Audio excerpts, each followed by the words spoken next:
Shalom dulu buat semuanya ya, untuk Keisha, untuk siapa lagi ini, ada banyak sekali ini, ada bapak-bapak, saya nggak bisa baca namanya berhubung karena saya pakai HP, karena kadang-kadang kalau pakai iPad kadang-kadang atau laptop saya suka ngehang dan saya agak kurang pinter gitu. Jadi saya bertobat dulu ya untuk W juga untuk siapa lagi ini coba lihat dulu ya untuk Yongli, untuk Pak Ipa itu, untuk juga Yulin, untuk semuanya. Oke, intinya semuanya shalom. Di New York ini sekarang jam 7 malam ya, betul ya? Oke, jadi good evening buat semuanya sahabat-sahabatku. Sebelumnya kita berdoa sekali lagi ya, kita berdoa sekali lagi. Terima kasih Tuhan, terima kasih Allah kami, terima kasih Roh Kudus, berikan pada kami hati seorang murid, telinga seorang murid, dan mendengar fokus hanya kepada apa yang menjadi pesan Tuhan. Karena kami percaya bukan secara kebetulan kami ada pada hari ini, semua because of your blessing, because of your mercy, because of your grace. In the name of Jesus, we pray. Amen. Oke, terima kasih Tuhan Yesus baik. Yuk kita masuk dalam firman Tuhan ya. Sudah lama nggak bertemu ya, Pastor Yos ya. Udah ada berapa ratus tahun ya? Ada setahun gitu? Oke, tapi intinya semua kita sehat. Sampai hari ini semua karena anugerah Tuhan. Kita buka Matius ya. Sebelum kita masuk dalam firman, saya mau tanya. Menurut Sister Brother, Tuhan Yesus pernah curhat nggak? Tuhan pernah curhat nggak? Mana mungkin Tuhan curhat, Bu Indri? Kan dia adalah Tuhan, yes. Sebagai Tuhan, sebagai manusia, dia pernah curhat ya. Mana buktinya? Kita akan lihat ya. Ada 5 hal yang Tuhan curhat ya. Dan ini harus betul-betul kita responi kalau kita mau menjadi pribadi yang menyenangkan hati Tuhan. Kita buka Matius 19 ayat 5 sampai dengan 6. Buktinya Tuhan pernah curhat ya. Yesus pernah curhat ya. Dan ini bukan sekedar biasa-biasa tapi menjadi peringatan bagi setiap kita. Matius 19 ayat 5 sampai dengan 6. Dan firman-Nya, ya Yesus yang berkata, sebab itu laki-laki akan meninggalkan ayah dan ibunya dan bersatu dengan istrinya, sehingga keduanya menjadi satu daging. Demikianlah mereka bukan lagi dua, melainkan satu. Karena itu apa yang telah dipersatukan Allah tidak boleh diceraikan manusia. Ini curhat Tuhan yang pertama. Kenapa sampai Tuhan curhat? Karena terus terang di akhir zaman ini tidak sesuai dengan konsep kerajaan surga lagi tentang masalah rumah tangga. Dikatakan Tuhan menjadikan kita itu menjadi satu daging, suami dan istri menjadi satu. Tapi fakta kenyataan kita lihat sekarang di akhir zaman, banyak sekarang keluarga Kristen bukan hanya sekedar bersatu, tidak bersatu lagi, tapi bahkan sampai ada perselingkuhan, ada perceraian. Padahal Tuhan katakan suami istri itu satu, bukan dua. Tapi sekarang kita lihat banyak keluarga-keluarga memang mungkin tidak bercerai karena takut dari firman Tuhan, tapi sudah tidak ada lagi kerukunan, tidak ada anggur manis, yang satu di genteng, yang satu di bawah kolong ya, atau mungkin sudah nggak ada komunikasi, nggak ada get together lagi, nggak ada kebersamaan lagi, nggak ada keharmonisan lagi. Makanya Tuhan curhat, Tuhan bilang kenapa engkau tidak bisa bersatu, padahal engkau sudah kusatukan, suami istri itu satu, nggak lagi berpisah ya, nggak lagi sendiri-sendiri ya. Makanya itu Tuhan sangat sedih, padahal kalau saja kita itu mempunyai keluarga yang rukun, Tuhan sudah menjanjikan hal yang luar biasa. Tuhan katakan apa? Akan ada terobosan melalui doa kita. Dikatakan 2 orang sepakat. Siapa 2? Suami dan istri ya. Waktu kita sepakat dengan keluarga kita, dengan anak-anak kita, dengan orang tua kita, maka dikatakan apa saja yang kita minta akan diberikan oleh Tuhan. Ini yang membuat Tuhan sedih. Aku sudah berikan kepada engkau terobosan doa. Bahkan dikatakan Tuhan akan perintahkan berkat sampai selama-lamanya waktu keluarga itu rukun. Tapi fakta menyatakan banyak keluarga Kristen sekarang yang mengalami tidak baik ya. Bahkan sampai kepada perselingkuhan, bahkan sampai kepada perceraian. Sangat sedih. Ini adalah curhat Tuhan yang pertama ya. Nah, jangan anggap enteng. Kalau sampai Tuhan curhat, berarti Tuhan mau kita meresponi dengan sikap yang benar. Kalau kita berkata kita mengasihi Tuhan, yuk jangan sampai curhat Tuhan ini berlaku sampai hari ini. Kita bilang, Tuhan pakai kami untuk tidak sampai curhatmu itu tidak kami abaikan, tidak kami anggap, bahkan kami mungkin masuk kanan, keluar kanan ya. Yang pertama masalah rumah tangga ya. Kalau mau jujur, saya pernah dulu jatuh di sana ya. Saya juga juga pernah mengalami hal yang tidak baik dalam rumah tangga, tapi puji Tuhan masih diberikan kesempatan oleh Tuhan sehingga hari ini boleh mengalami pemulihan yang luar biasa. Yang pertama, about our marriage, ya, about our family, ya, itu yang pertama curhatnya Tuhan, karena Tuhan sangat peduli dengan rumah tangga. Yang kedua, kita buka curhat Tuhan yang kedua, ya, Matius 24 ayat 46 sampai 47. Ini curhat Tuhan yang kedua. Yang pertama tadi masalah rumah tangga, makanya sister brother di tempat ini jangan engkau hanya berkata yang penting kan saya tidak bercerai, Bu Indri. Tuhan nggak inginkan pernikahan seperti itu. Tuhan pengen pernikahan yang unity, yang ada kesatuan, karena di balik kesatuan ada terobosan doa, di balik kesatuan ada berkat Tuhan yang akan diperintahkan sampai selama-lamanya. Makanya kalau sampai hari ini kita nggak mengalami berkat Tuhan, nggak mengalami hal yang luar biasa, jangan salahkan Tuhan, jangan salahkan dunia, cek keluarga kita, itu yang harus kita cek pada hari ini. That's number one. Yang kedua, Matius 24 46 sampai 47, berbahagialah hamba yang didapati tuannya melakukan tugasnya. Ketika tuannya itu datang, aku berkata padamu, kata Yesus, sesungguhnya tuannya itu akan mengangkat dia menjadi pengawas segala miliknya. Wow, ini curhatan Tuhan kedua. Tuhan memberkati setiap kita yang di marketplace. Pelatihan, setiap kita yang di marketplace. Tuhan memberkati kita menjadi pengawas segala miliknya. Dipercayakan, dipromosikan oleh Tuhan. Tapi faktanya apa yang Tuhan lihat? Anak-anak Tuhan mengaku orang Kristen, mengaku hamba Tuhan, mengaku sayang sama Tuhan. Tapi dalam pekerjaan kita tidak melakukan apa yang menjadi bagian kita. Dalam karir kita, dalam usaha kita, dalam bisnis kita, dalam pelayanan kita, maka Tuhan nggak bisa promosikan hidup kita. Padahal Tuhan janjikan apa? Menjadi pengawas segala miliknya. Ini curhat Tuhan yang kedua tentang orang-orang Kristen, tentang anak-anak Tuhan yang ada di marketplace. Yang pertama tadi tentang family, yang kedua tentang pribadi-pribadi yang career, atau yang orang bisnis, atau orang yang bekerja, atau orang yang sekolah. Ya, kalau kita tidak melakukan bagian kita, makanya tidak heran Tuhan tidak bisa promosikan hidup kita. Itu yang kedua. Yang ketiga, curhat Yesus yang ketiga. Yuk kita lihat yang ketiga. Yang ketiga, Matius 9. Matius 9 ayat 36 sampai 38. Ini juga curhat Tuhan yang ketiga. Yang pertama masalah family, ya. Kenapa Tuhan sampai curhat? Karena banyak sekarang keluarga-keluarga tidak lagi unity, tidak lagi satu daging, tidak lagi bersama-sama, hanya sekedar, hanya formalitas, hanya kewajiban. Waktu itu kita lakukan, Tuhan sangat sedih karena pernikahan adalah konsep daripada kerajaan surga. Yang ketiga, Matius 9 ayat 36 sampai 38. Melihat orang banyak itu tergeraklah hati Yesus oleh belas kasihan kepada mereka karena mereka lelah dan terlantar seperti domba yang tidak bergembala. Maka katanya kepada murid-muridnya, tuaian memang banyak, tapi pekerja sedikit. Karena itu mintalah pada Tuhan yang empunya tuaian supaya ia mengirimkan pekerja-pekerja untuk tuaian itu. Wow, ini adalah curhat Tuhan yang ketiga. Yaitu apa? Tuhan bilang, ini masa pandemi, kesempatan kita, brother sister, untuk kita pay attention, untuk kita punya mercy, untuk kita punya empathy, untuk kita punya compassion bagi orang-orang yang membutuhkan, yang terlantar. Ini bicara bukan hanya masalah uang, tapi mungkin dia dalam keadaan down, dalam keadaan putus asa, dalam keadaan desperate, dalam keadaan panik, dalam keadaan sudah mau give up, bahkan udah mau melakukan hal yang tidak menyenangkan. Di sini Tuhan berharap anak-anak Tuhan, sebagai kita anak Tuhan, mari berikan kepedulian kita. Jangan hanya all about me, jangan hanya memikirkan diri sendiri. Makanya Tuhan bilang begitu banyak sekarang tuaian, ya, begitu banyak ladang sudah menguning, tapi mana pekerjanya, mana orang-orang Kristennya? Tuhan sangat sedih. Di masa COVID-19 ini kesempatan kita menunjukkan apakah kita mau meresponi curhat daripada Tuhan tadi, ya. Bukan waktunya lagi sekarang hanya all about me, bukan hanya waktunya tentang mikirkan diri sendiri, tapi kita ada kepedulian. Mungkin bukan harus uang, tapi ada kepedulian. Kita doakan, kita berikan semangat, kita berikan support, kita katakan engkau pasti bisa, it's okay, nggak ada masalah, semua juga mengalami hal yang sama, tapi Tuhan kita luar biasa.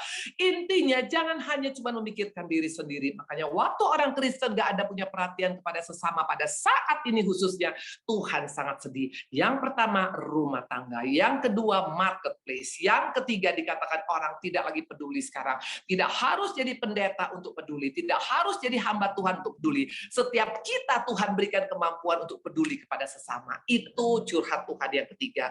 Yang keempat, curhat Tuhan yang keempat, Matius 21 ayat 12 sampai dengan 13. Supaya di tempat ini pay attention. Ini betul-betul pesan Tuhan pada setiap kita di akhir zaman ini. Dan saya Matius 21 ayat 12 sampai dengan 13. Lalu Yesus masuk ke bait Allah dan mengusir semua orang yang berjual beli di halaman bait Allah. Ia membalikkan meja penukar uang dan bangku-bangku pedagang merpati dan berkata pada mereka, ada tertulis rumahku akan disebut rumah doa, tetapi kamu menjadikannya sarang penyamun. Ini keempat daripada curhat Tuhan. Tuhan bukan kecewa melihat rumah pelacuran. Tuhan bukan kecewa melihat orang-orang yang mungkin ada di tempat-tempat meja judi. Tapi Tuhan kecewa melihat gereja, bakal melihat anak-anak Tuhan yang ternyata ada transaksi jual beli kebenaran. Ini fakta. Gara-gara jodoh, gara-gara bisnis, gara-gara cuan, gara-gara uang, gara-gara posisi, kita bisa menjual Tuhan kita jual kebenaran. Ini membuat Tuhan sangat sedih. Tuhan katakan harusnya engkau menjadi rumah doa anakku, tapi fakta engkau jadikan menjadi den of robbers, menjadi sarang penyamun. Tuhan sangat sedih. Itu yang keempat. Dan satu lagi yang kelima, ingat kisah waktu Sodom mau dihancurkan. Perhatikan Kejadian 18 ayat 26. Tuhan berfirman, ini adalah ini ada statement daripada Tuhan. Jika aku dapat 50 orang benar dalam kota Sodom, aku akan mengampuni seluruh tempat itu karena mereka. Ini adalah statement daripada Tuhan. Kalau ada 50 saja orang benar, maka aku akan meng-cancel semua rencana tadi untuk menghancurkan kota itu. Itu kata Tuhan. Tapi fakta mengatakan boro-boro ada 50. Makanya Abraham sampai negotiate dari 50, 40, 30, 20, 10. Ayat ke-32 perhatikan, katanya, janganlah kiranya Tuhan murka kalau aku berkata sekali ini saja. Sekiranya 10 didapat di sana firman-Nya, aku tidak akan memusnahkan karena yang 10 itu. Artinya Tuhan curhat hari itu, dan Tuhan curhat hari ini, jangan sampai sejarah terulang tidak didapati orang-orang benar di muka bumi ini. Makanya Tuhan bilang 10 saja pun aku tidak akan menghancurkan dunia ini, tapi ternyata tidak didapat orang-orang benar di akhir pada saat waktu itu. Nah, jangan sampai sejarah terulang. Jangan sampai curhat ini terjadi pada saat sekarang ini. Tuhan bukan mencari orang-orang yang hebat. Tuhan bukan mencari orang-orang yang pintar. Tuhan bukan mencari orang-orang yang kaya. Tuhan bukan mencari orang yang terkenal. Tuhan mencari orang-orang yang bagaimana. Nanti kita akan lihat. Nah, kenapa sampai Tuhan curhat? Karena di akhir zaman ini ternyata ada satu yang hilang daripada banyak anak-anak Tuhan yang mengaku orang Kristen, follower Jesus, bahkan dikatakan mengaku sangat mengasihi Tuhan, yaitu apa? Yang namanya komitmen. Ini yang terhilang dalam gereja sekarang ya. Bukan masalah nggak ke gereja, bukan masalah nggak ibadah, tapi sudah kehilangan komitmen. Makanya tidak heran rumah tangga bisa mengalami perselingkuhan, perceraian. Makanya bisa dalam keadaan bekerja tidak melakukan bagiannya. Makanya kenapa kita dikatakan juga nggak peduli kepada orang-orang yang sekarang terlantar di luar sana. Makanya kita juga bisa transaksi jual beli firman, ya jual beli kebenaran. Makanya juga kita tidak bisa menjadi orang-orang yang Tuhan cari benar di mata Tuhan karena tidak ada komitmen lagi. Hari ini mari kita cek ourselves ya. Kita nggak usah cek orang lain ya. Karena sering kali kalau saya lagi menyampaikan kebenaran, banyak pertanyaan seperti ini. Bu, ini ada teman saya seperti ini. Enggak lagi waktunya teman kita yang kita urus. Kita cek diri kita. Apakah kita termasuk orang yang masih memiliki komitmen sampai hari ini? Karena kalau kita punya komitmen pada Tuhan, akan berbeda dalam rumah tangga kita, berbeda dalam karir kita, berbeda dalam kepedulian kita, berbeda juga dalam gaya hidup kita tidak akan gampang kita memperjualbelikan firman. Hari ini kita akan lihat ada 8 alasan kenapa orang Kristen, kenapa God's follower, kenapa kita sebagai anak-anak Tuhan tidak bisa melakukan apa yang menjadi curhat Tuhan tadi.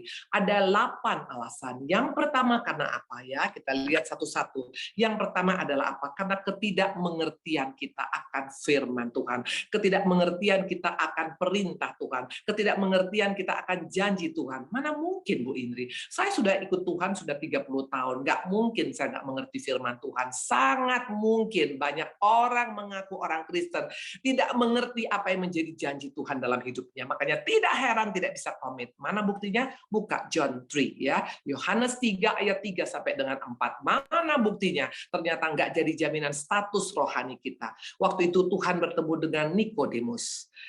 Yesus menjawab, katanya, aku berkata padamu, sesungguhnya jika seorang tidak dilahirkan kembali, ia tidak dapat melihat kerajaan Allah. Kata Nikodemus kepadanya, bagaimana mungkin seorang dilahirkan kalau ia sudah tua? Dapatkah ia masuk kembali ke dalam rahim ibunya dan dilahirkan? Ayat 9 dan 10, perhatikan. Nikodemus menjawab, bagaimana mungkin? 2 kali dia berkata, bagaimana mungkin? Artinya dia tidak mengerti firman Tuhan. Jawab Yesus, engkau adalah seorang pengajar dan engkau tidak mengerti hal-hal itu. Ini fakta. Bagaimana kita berkata saya mau komit dengan Tuhan yang tidak kelihatan kalau firman-Nya saja kita tidak mengerti. Makanya nggak heran firman Tuhan masuk kanan keluar kanan karena tidak mengerti. Nah, pertanyaan sekarang, kenapa bisa nggak mengerti Bu Indri? Coba kita buka, ini rahasianya. Untuk mengerti firman Tuhan bukan karena kita pintar, sister brother, bukan karena sekolahmu yang hebat. No, with your logic. Dengan kita punya logika tidak akan kita bisa mengerti firman Tuhan. Caranya bagaimana? 2 Korintian ya, 3 ayat 14 ya. Kita lihat untuk bisa mengerti firman Tuhan adalah ini. Tapi pikiran mereka telah menjadi tumpul sebab sampai pada hari ini selubung itu masih tetap menyelubungi mereka. Jika mereka membaca firman Perjanjian Lama tanpa disingkapkan karena hanya Kristus saja yang dapat menyingkapkan. 2 Korintus 3 ayat 14. Siapa yang dapat menyingkapkan firman Tuhan? Hanya Roh Kudus, hanya Yesus saja. Artinya kita butuh hikmat daripada Tuhan. Kita butuh Roh Kudus yang menuntun. Saya secara jujur ya, saya mau bilang tadi waktu didoakan sebagai pendeta, I'm not a priest. Saya bukan pastor. Saya hanya seorang ibu rumah tangga. Waktu saya bertobat tahun 1999, di sana saya ambil keputusan mau ikut Tuhan dan melayani Tuhan. Di sana saya baru mulai baca Alkitab. Terus terang, 40 years I was Christian, tapi saya tidak pernah baca firman Tuhan. Waktu saya bertobat tanggal 20 Mei 1999, saya bilang, Tuhan ajari aku Tuhan, aku nggak ngerti apa rencanamu dalam hidupku. Di sana saya mulai membaca. Setiap saya baca firman, saya minta Roh Kudus yang menuntun. Tidak mudah buat seorang Indri yang selama ini sangat hidup hitam tam untuk mengerti kebenaran firman Tuhan. Waktu saya minta Roh Kudus yang mengajari saya bisa mengerti satu persatu. Sampai hari ini saya melayani Tuhan 21 tahun. Itu because of His grace only. Hanya karena kasih karunia Tuhan. Karena saya terus terang, saya tidak pernah sekolah Alkitab, saya tidak tahu tentang doktrin, saya hanya dapat karena apa yang Tuhan sampaikan pada saya. Waktu Tuhan menuntun kita, waktu Roh Kudus menuntun kita, kita bisa mengerti dan makanya kita bisa punya komit kepada Tuhan. That's number one. Tentang apa? Understanding ya. Waktu engkau dan saya tidak mengerti, nggak perlu susah-susah, nggak perlu sekolah jauh-jauh. Cukup minta Roh Kudus, ajari aku bagaimana aku bisa mengerti apa yang menjadi kehendak-Mu dalam kehidupanku. Itu yang pertama. Yang kedua, kita buka ya. Kenapa kita nggak bisa komit? Karena konsep dunia sudah memasuki seluruh pola pikir kita. Ada 2 konsep dunia yang sangat berbahaya, yang jangan kita tiru. Banyak sekarang orang-orang Kristen meniru konsep ini, karena sangat tipis perbedaannya ya. Menurut dunia, it's okay. Tapi menurut Tuhan, it is not okay. Mana buktinya? Kita buka Yohanes 2 ayat 9 sampai dengan 10. Yohanes 2 ayat 9 sampai dengan 10 kita perhatikan ya. Setelah pemimpin pesta mengecap air yang telah menjadi anggur itu, dan ia tidak tahu dari mana datangnya, tapi pelayan-pelayan yang mencedok air itu mengetahuinya, ia memanggil mempelai laki-laki dan berkata, setiap orang yang menghidangkan anggur yang baik dahulu dan sesudah orang puas minum barulah yang kurang baik. Akan tetapi engkau menyimpan anggur yang baik sampai sekarang. Orang bingung melihat keluarga ini, melihat pernikahan ini. Karena harusnya kalau buat dunia, pernikahan cukup waktu awalnya saja itu ada romantis, ada kerukunan. Tapi sudah masuk di angka 10 tahun, 20 tahun, 30 tahun, mulai menjadi biasa-biasa. Itu konsep dunia. Bahkan ada yang mengatakan kalau sudah menikah 30 tahun, udah kayak kakak adik, Bu Indri. Tidak ada ayatnya. Tidak mungkin kita bisa kakak adik dengan suami atau istri yang total berbeda latar belakang, berbeda background, berbeda segala sesuatunya. Nah, dunia mengatakan awalnya, makanya kenapa ada honeymoon, awalnya luar biasa. Kalau kita lihat priwet ya, itu luar biasa ya. Wah, fotonya begitu luar biasa. Sesudah menikah 10 tahun, 20 tahun, sudah totally gak ada seperti itu karena dianggap hanya awal yang penting. Itu konsep dunia, bukan konsep Tuhan. Hati-hati. Pertanyaan sekarang, bagaimana dengan our family? Bagaimana dengan our marriage life until now? Masihkah ada kemesraan? Masihkah ada romantis? Masihkah ada jalan pegangan tangan? Masihkah ada berkata I love you atau boro-boro, Bu Indri? Nah, waktu engkau dan saya sudah tidak punya ini lagi, yakin konsep Tuhan masuk dalam kita. Makanya tidak heran, no commitment at all. Kenapa bisa nggak komitmen? Karena konsep dunia sudah masuk dalam kehidupan kita. Itu yang pertama. Yang kedua, konsep yang lebih berbahaya lagi adalah apa? Konsep dunia yang berkata semua itu ada limitnya. Karena dunia punya limitation, tapi Tuhan tidak ada limitnya. Terutama dalam berbuat apa? Berbuat baik. Bahkan juga hamba-hamba Tuhan, orang-orang di gereja mulai menyusup konsep dunia dalam kehidupan mereka. Mana buktinya? Kita buka Matthew 18 ya. Matius 18 ayat 21 sampai dengan 23. Ini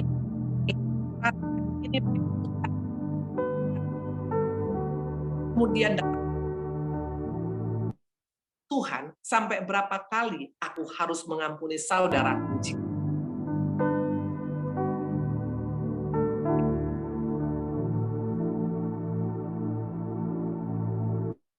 Hanya nanti saya takutnya suara saya dengan musik agak jadi kejar-kejaran ya. Oke ya. Nah, dikatakan Matthew 18 ya. Matius 18 ayat 21 sampai 23. Kemudian datanglah Petrus dan berkata pada Yesus, "Tuhan, sampai berapa kali aku harus mengampuni saudaraku jika ia berbuat dosa terhadap aku? Sampai 7 kali?" Yesus berkata padanya, "Bukan, aku berkata padamu bukan sampai 7 kali, melainkan sampai 70 kali 7 kali." Dunia percaya dengan yang namanya limitation. Semua ada batasnya. Berbuat baik ada batasnya. Mengampuni ada batasnya. Dan Petrus terkena dengan konsep dunia. Maka dikatakan 7 kali is enough, Lord. Kata Tuhan apa? No, bukan 7 kali. Tapi 7 kali 70 kali. Artinya no limitation. Nah, waktu engkau dan saya memakai standar terbatas dalam semuanya. Semua ada batasan. Mengampuni ada batas, Bu Indri. Nggak mungkin dong saya terus-terusan ngampunin suami saya, ngampunin istri saya, ngampunin orang tua saya, ngampunin anak saya. Nggak mungkin dong, Bu Indri. Makanya kita tidak bisa komit dengan Tuhan. Ingat, Yesus kita adalah pribadi yang komit.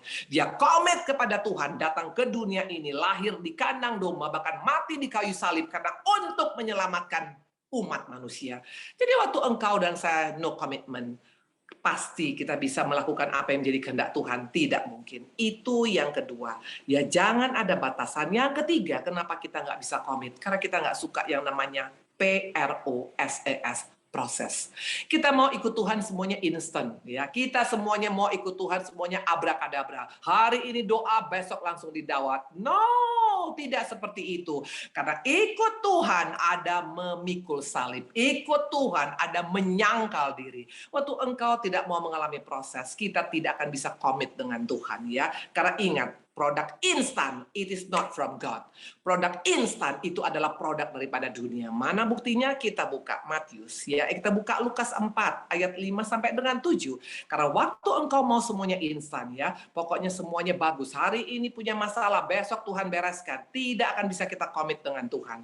Kemudian ia itu iblis. Kemudian ia membawa Yesus ke satu tempat yang tinggi dan dalam sekejap mata ia memperlihatkan padanya semua kerajaan dunia. Kata iblis iblis kepadanya, perhatikan segala kuasa serta kemuliaannya akan kuberikan kepadamu, sebab semuanya telah diserahkan kepadaku dan aku memberikannya kepada siapa saja yang ku kehendaki.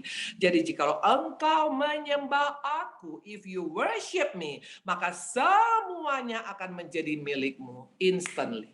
Waktu kita menyembah dia, makanya semua akan gampang. Saya pernah waktu itu seperti ini. Saya punya produk instan dalam usaha saya. Saya pernah kasih kesaksian buat BMC New York, bagaimana saya pernah punya usaha diskotik. Betul, within 2 hours, hanya buka 2 hours operation, itu untungnya itu lebih daripada orang kerja berpuluh-puluh tahun. Iblis itu bukan iblis namanya, dia offer, dia bilang if you worship me, apa saja yang kau minta akan kuberikan padamu. Maka dikatakan tadi adalah apa? Waktu kita tidak mau proses, kita tidak mau menyangkal diri, kita tidak mau memikul salib, tidak akan bisa kita komit dengan Tuhan. Karena ikut Tuhan ada yang namanya proses. Itu yang ketiga. Yang keempat dikatakan, kenapa kita nggak bisa komit dengan Tuhan? Karena kita masih baby spiritual. Wow, nggak mungkin lah saya baby, Bu Indri. Saya sudah tua, umur saya sudah 30, 40, 50, 60, 70, 80. Maafkan saya. Dari mana ketahuan seorang baby rohani atau dewasa rohani? Dari doanya. Asal doa hanya cuman asking, hanya cuman begging. Tuhan tolong, Tuhan tolong, Tuhan tolong. Minta terus. Kapan kita berkata, God, what can I do for you, Lord? Waktu kita hanya cuman bikin list yang panjang tentang permintaan, yakin kita akan bisa punya komit dengan Tuhan.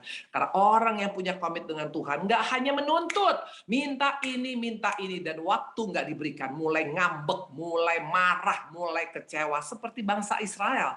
Bangsa Israel hanya hidup dengan bersungut-sungut terus. Waktu nggak ada air, marah sama Tuhan, komplain sama Tuhan. Waktu nggak ada makanan, marah sama Tuhan, komplain sama Tuhan. Waktu kita seperti ini tidak akan bisa kita komit dengan Tuhan. Padahal Tuhan mau kita give thanks all the time. Bersyukur, itu adalah pribadi-pribadi yang punya komitmen dengan Tuhan.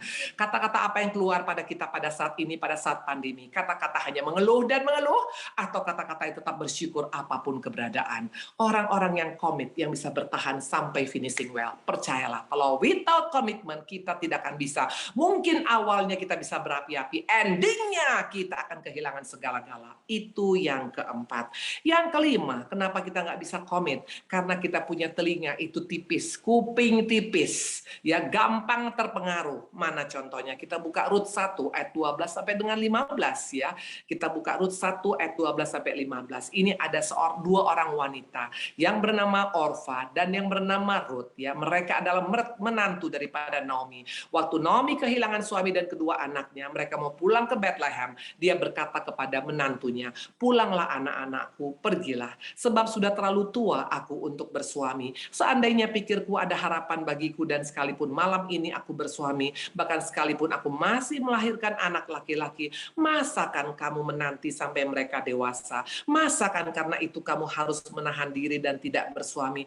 Janganlah kiranya demikian anakku, bukankah jauh lebih pahit yang aku alami daripada kamu? Sebab tangan Tuhan terancung terhadap aku." Menangis pulalah mereka dengan suara keras. Lalu Orpa mencium mertuanya dan minta diri. Tapi Rut tetap berpaut padanya. Listen ya, ini dikatakan dua-dua sama-sama orang Moab, tapi total berbeda endingnya. Karena apa? Yang satu with commitment, yang satu without commitment. Dari mana ketahuan? Dia gampang terpengaruh dengan berita kanan kiri depan belakang yang didengar. Hari-hari ini kita akan banyak mendengar berita-berita tentang COVID, berita-berita tentang ekonomi, berita-berita tentang kesehatan, berita-berita tentang rumah tangga, berita-berita tentang yang tidak menyenangkan. Pertanyaan, mau dengar berita dari dunia apa tetap memegang janji Tuhan? Waktu engkau dengar firman Tuhan, waktu engkau aminkan firman Tuhan, kita tetap bisa komit. Tapi waktu engkau mulai dengar berita dunia, makanya jangan pagi-pagi udah langsung dengar berita news ya CBN atau CBA atau namanya ataupun apa atau CBS ya atau ABC atau apapun lah, saya udah lupa soalnya saya pernah NBC atau whatever ya. Fine, nggak ada yang masalah dengan kita well informed. Tapi please, itu tidak akan membuat imanmu bertumbuh. Tidak akan membuat komitmenmu bertumbuh. Tapi waktu kita baca firman Tuhan, membuat iman kita bisa bertumbuh. Makanya hati-hati. Komitmen dimulai dari telinga. Saya mau tanya, kenapa Tuhan berikan kita 2 telinga dan 1 mulut? 1 mulut untuk kita bisa berbicara, tapi 2 telinga untuk mendengarkan apa yang menjadi message daripada Tuhan. Apa yang menjadi pesan daripada Tuhan. Apa yang menjadi promises daripada Tuhan. Karena hanya orang-orang yang tetap mendengar apa yang menjadi pesan Tuhan yang bisa komit sampai pada kesudahan. Ini buktinya Ruth dan Naomi, Ruth dan Orfa. Kalau kita lihat akhirnya endingnya, Yesus lahir dari mana? Buka Matius 1 ayat 1. Inilah silsilah Yesus Kristus, anak Daud, anak Abraham.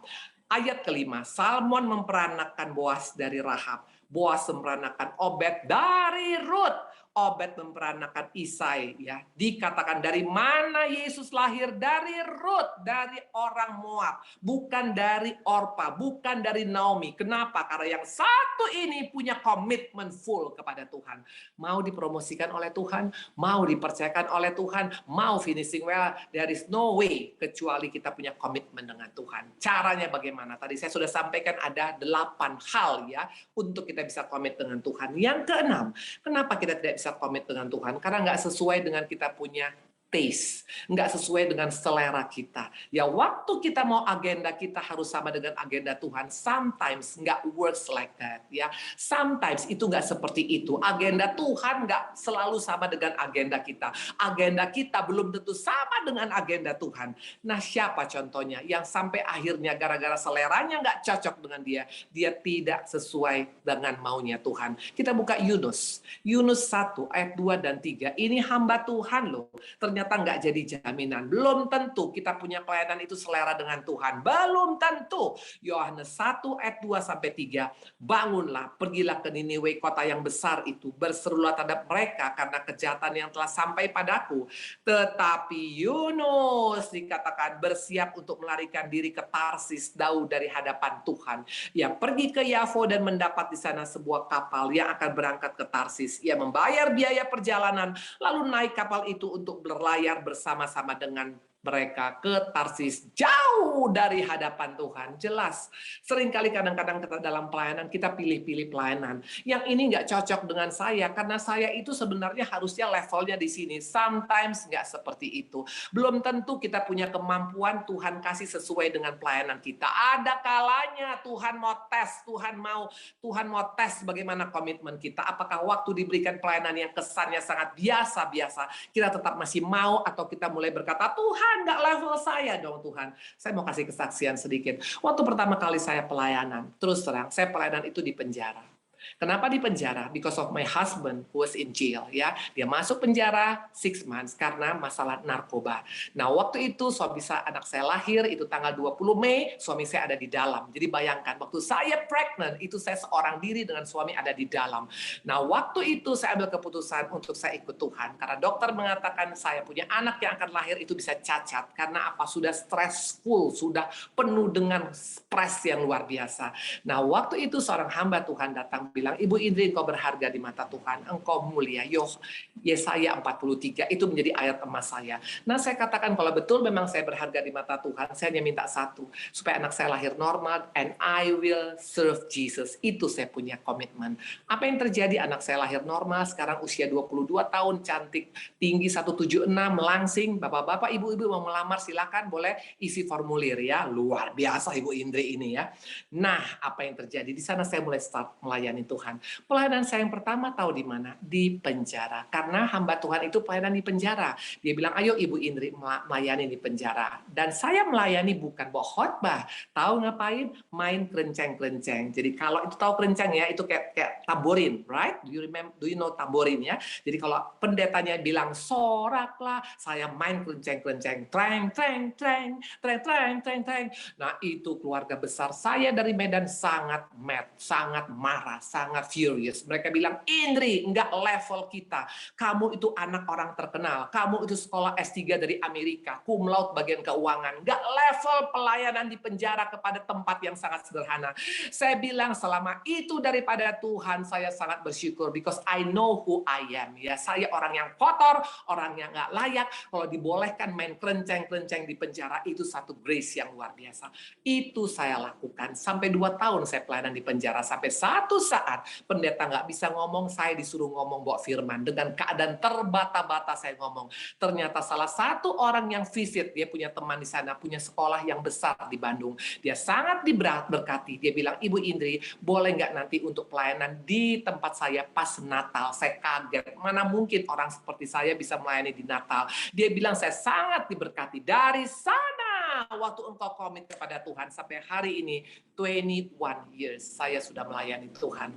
Bukan karena kuat gagah, tapi waktu kita komit pada Tuhan. Jangan pilih-pilih pelayanan, jangan pilih-pilih pekerjaan. Kalau mungkin level kita sudah S3, tapi ditempatkan di tempat yang biasa, just do it. Dengan Tuhan tidak ada yang mustahil. Ingat seorang Daud, tukang angon kambing bisa diangkat Tuhan luar biasa. Waktu dia tetap komit mengurus 2-3 kambingnya. Dia tidak langsung lupa diri waktu dikatakan Saul dipercayakan mengangkat perisainya. Sering kali kadang-kadang kita lupa kacang sama kulit. Percayalah, Tuhan punya waktu itu indah. Kalau Tuhan mau promote seseorang, itu tepat pada waktunya, asal kita punya komitmen yang luar biasa. Itu yang ke-5, yang ke-6 ya, masalah selera. Yang ke-7, kenapa kita nggak bisa komit dengan Tuhan? Karena kita oversensitive ya, gampang sensitif, gampang tersinggung, merasa tidak dihargai, merasa kurang dianggap. Kita mulai marah. Sister, brother, waktu engkau selalu pengen supaya orang respect you highly ya, waktu kita pengen dilihat, di look up ya, orang melihat kita, wah ini orang luar biasa. Ada kalanya orang nggak nganggep kita, so what gitu loh. Karena yang penting Tuhan yang menganggap kita ya. Saya sekali pernah pelayanan, saya masih ingat waktu saya diundang. Nah, waktu saya diundang, ternyata rupanya orang yang untuk mengundang itu bagian untuk mengundang hamba-hamba Tuhan, dia sudah keluar dari gereja itu. Jadi mungkin dia lupa kasih tahu kepada orang yang menggantikannya bahwa saya ada diundang. Nah, pas saya datang, kebetulan saya terlambat 10 menit. Waktu saya datang, saya ada melihat pas masuk pintu gereja, saya lihat ada seorang laki-laki, bapak-bapak duduk di depan dengan pakai jas dan pegang Alkitab. Saya kaget, loh, berarti ada hamba Tuhannya 2 dong, seperti itu, betul? Nah, tapi saya diam saja. Nah, ternyata udah kasak kusuk di belakang, datanglah ada berapa orang dari gereja berkata, Ibu Indri, can I talk to you? Ya, kenapa? Maafkan saya, maafkan kami, karena ada ada salah komunikasi dengan yang lama dulu. Dia tidak kasih tahu bahwa Ibu Indri mengajar untuk membawa firman hari ini. Begini aja Bu Indri, biar sama-sama enak. Bagaimana kalau firmannya dibagi 2? Ibu 30 menit dan hamba Tuhan 30 menit. Saya bilang, no, tidak ada masalah. Saya percaya Tuhan mau bicara sama saya melalui hamba Tuhan itu. It's okay, saya bilang gitu. Dan I was so blessed pada waktu itu. Nah, sering kali kadang-kadang kita karena merasa kita nggak dilihat orang, nggak dianggap orang. Lu nggak tahu gua siapa, kita kehilangan segala-galanya. Ada kalanya seperti itu. Orang yang punya komit, dia nggak tergantung penghargaan manusia. Penghargaan Tuhan jauh di atas segala-galanya. So please ya, stop untuk be oversensitive ya. Nanti kalau suami bilang, kamu kok makin jelek mah, mulai ngambek ya. Ya udah, terserah, cari aja yang lain. Dulu saya orang yang oversensitive ya. Kalau suami bilang begitu, saya langsung bilang, ya udah, kamu cari aja perempuan lain. Itu orang yang bodoh, betul. Tapi sekarang sudah saya tahu bahwa saya ini spesial di mata Tuhan. Umur boleh tua, tapi muka tetap awet muda dan hati tetap semangat. Itu yang paling penting ya. Sarah umur 90 tahun masih dinaksir oleh Raja Filistin loh. Kenapa? Karena dia punya aura ya, inner beauty-nya lebih daripada penampilan luar ya. Ibu-ibu jangan takut dengan usia 50-60. Saya sekarang 61. Siapa takut gitu. Kaleb umur 84 masih bisa perang melawan musuh-musuhnya dan memberikan Hebron kepada anak cucunya. Hari ini ayo please stop untuk oversensitive, karena orang-orang yang sensitif tidak akan bisa komit kepada Tuhan. Karena ada kalanya mungkin doa kita pun juga nggak dijawab. Seperti perempuan Kanaan. Dia sudah datang pada Tuhan. Tuhan nggak jawab. Bahkan Tuhan bilang tidak patut memberikan roti kepada anjing. Wah! Kalau engkau gampang sensitif, engkau tidak akan bisa mengalami janji Tuhan. Dan lastly, yang terakhir, Mazmur 1 ayat 1 sampai dengan 2. Kalau kita mau komit pada Tuhan, ini harus menjadi kesukaan kita. Mazmur 1 ayat 1 sampai dengan 2, berbahagialah orang yang tidak berjalan menurut nasihat orang fasik, yang tidak berdiri di jalan orang berdosa, dan yang tidak duduk dalam kumpulan pencemooh, tapi yang kesukaannya ialah Taurat Tuhan, dan yang merenungkan Taurat itu siang dan malam. Apa artinya? Waktu engkau mendengar firman hari ini, kau bilang berat Bu Indri, bagaimana tanpa batas? Berat Bu Indri, berarti kita nggak komit. Tapi kalau engkau orang yang komit, waktu dengar firman berkata, ampuni suamimu tanpa batas. Yes, aku suka itu Tuhan. Waktu kesukaan kita adalah melakukan firman, ini orang yang komit dengan Tuhan. Ada kalanya firman itu panas di telinga kita. Tapi kalau engkau berkata, kesukaanku adalah melakukan apapun perintahmu Tuhan, itu orang-orang yang komit dalam Tuhan. Jadi hari ini mari, Tuhan punya curhat tadi. Ada 5 curhat Tuhan. Pertama, dalam family. Hari ini check your family. Yang kedua, dalam kita punya marketplace. Dalam engkau bisnis, dalam engkau berkarya. Ya, jangan kita hanya berharap Tuhan promosikan hidupku, tapi kita nggak melakukan, kita punya bagian. Yang ketiga, be empathy kepada others ya. Masa pandemi ini praktekkan peduli kita, praktekkan kasih kita, praktekkan kita punya empathy kepada sama. Yang keempat dikatakan jangan jual beli firman Tuhan. Walaupun ada offer yang sangat luar biasa, mungkin masalah jabatan, tapi kita harus melepaskan Yesus dalam hidup kita, please. Atau mungkin masalah jodoh. Ada di sini yang cari jodoh udah umur 30 belum laku? Coba tunjukkan mukanya pada saya. Yang udah umur 30 yang belum laku juga mana? Yang udah 30, 40, saya mau kasih kesaksian sedikit. Saya punya anak 4. Anak saya 4, yang pertama sudah menikah, saya sudah punya cucu. Tapi yang nomor 2 dan nomor 3, yaitu umurnya 32 tahun, 31 tahun, dan 22 tahun. Mereka itu nggak punya pacar. Dan yang anak saya nomor 2 itu sebelumnya dia memang punya pacar, tapi 5 tahun dia pacaran, tapi saya kurang pas dengan dia, dan saya waktu berdoa, dia bukan untuk anak saya, dan akhirnya mereka bubar. Nah waktu itu anak saya bilang, ya sudah, nggak usah lagi, saya udah umur 32, ngapain lagi juga mesti cari-cari lagi pasangan, mau kawin-kawin, mau enggak. Itu saya katakan, Tuhan, aku percaya Engkau berikan yang terbaik bagi anak saya. Saya percaya, buat saya, bagi Tuhan tidak ada yang mustahil. Waktu itu ada beberapa orang yang mendekati dia, tapi semuanya non. Dan saya bilang tidak mungkin daripada Tuhan. Dan apa yang terjadi waktu kita komit pada Tuhan? Perhatikan baik-baik. Usia anak saya 32 tahun, dia dokter spesialis ya. Cantik, tapi nggak mau lagi pacaran. Ternyata di masa pandemi bisa dapat jodoh. Di masa pandemi ada dokter juga spesialis ortopedi yang juga kebetulan cocok sama dia, akhirnya mereka bisa berkenalan, dan masa pandemi bisa berpacaran, luar biasa. Makanya kalau Tuhan izinkan tahun depan, kalau memang Tuhan izinkan nanti dari New York semua datang ke Indonesia, tapi bayar tiket masing-masing ya. Nah artinya please ya, jangan hanya gara-gara masalah jodoh, engkau jual Yesusmu, mau umur 32, 40, gak ada yang mustahil sama Tuhan. Terus terang teman-temannya bilang begini, kok bisa lu pandemi 2 tahun, lu bahkan dapat pacar. Itulah Tuhan kita. Mau di dalam manapun, dalam palungan pun, kalau kita komit, Tuhan bisa berikan yang terbaik. Maka saya bilang, terima kasih Tuhan. Terus terang, saya sendiri pun kaget ya, nggak pernah aku pikir, nggak pernah aku dengar, nggak pernah aku lihat Tuhan sediakan. Dan kebetulan pasangan anak saya ini juga dia dokter spesialis. Jadi waktu kemarin kami COVID, yang mengurus semuanya dia. Bayangkan, ada bonus luar biasa. Makanya hari ini please, be commitment to Him. Hanya itu pesan Tuhan pada kita. Karena Tuhan hari ini curhat, dia katakan, kenapa kalian tidak bisa satu daging? Kenapa engkau tidak bisa lakukan bagianmu anakku? Kenapa engkau tidak empati? Kenapa engkau jual belikan firmanku? Kenapa engkau tidak mau hidup benar di mataku? Hari ini keputusan ada di tangan kita. Kalau kita mau punya komitmen, kita berdoa hari ini ya, kita berdoa. Terima kasih Tuhan Yesus yang baik. Terima kasih Allah kami. Terima kasih Roh Kudus. Bapa yang luar biasa. Bapa yang luar biasa. Kami nggak mau Bapa menggunakan akal budi kami. Kami hanya mau menggunakan apa yang menjadi pesan-Mu Tuhan, yaitu iman kami. Bahwa waktu kami komit dengan Engkau, maka Engkau yang akan bertanggung jawab atas kehidupan kami. Bapa mampukan kami Roh Kudus with your Holy Spirit. Dengan kekuatan-Mu, dengan kasih-Mu, dengan pertolongan-Mu. Kami bisa Bapa sampai finishing well. Karena kami tahu untuk komitmen it is not easy Tuhan. Karena banyak distraction yang akan kami hadapi di sekitar kami. Tapi kami hanya mau fokus kepada Tuhan. Berkati jemaat BMC New York, berkati Pastor Yosua dan Ibu dan juga seluruh keluarga. Berkati untuk jemaat yang ada pada saat ini dan melalui hidup kami. Nama Tuhan dimuliakan. Terpujilah Engkau Tuhan Yesus. Haleluya. Amin. Tuhan berkati.